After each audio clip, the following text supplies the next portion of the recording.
আয়রার সাথে তাহলে এবার নূরের বিয়ে হয়েই গেল। বন্ধুরা, চেনা অচেনা নাটকের ৬ নম্বর পর্বে আপনারা লক্ষ্য করছেন আয়রার সঙ্গে নূরের বিয়ে হয়ে গেছে। কিন্তু এই বিয়েটা ছিল একটি সাজানো নাটক।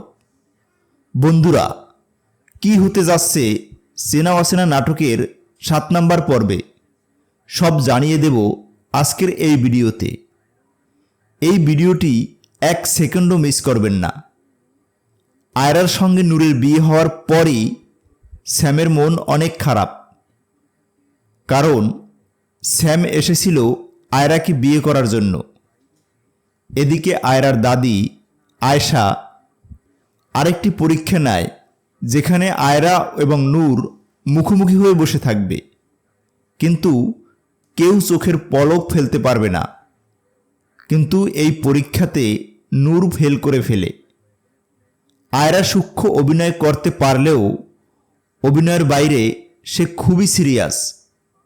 চেনা অচেনা নাটকের ৭ নম্বর পর্বে আপনারা লক্ষ্য করবেন নূরের পরিচয় জেনে যাবে ওই বাড়ির লোক এবং সিসি ক্যামেরার ফুটেজ দেখে তাদেরকে সবাই শনাক্ত করে ফেলবে। তাহলে কি এবার ফেঁসে যাচ্ছে নূর এবং আয়রা? বন্ধুরা, একটি ভিডিও বানাতে কয়েক ঘন্টা কষ্ট করতে হয়। দয়া করে একটি লাইক দিয়ে দেবেন। চেনা অচেনা নাটকের ৭ নম্বর পর্বটি আসছে আগামী ২৬শে এপ্রিল সোমবার দুপুর ১২টায়। বন্ধুরা, আজ এই পর্যন্ত। দেখা হচ্ছে নতুন কোনো ভিডিওতে।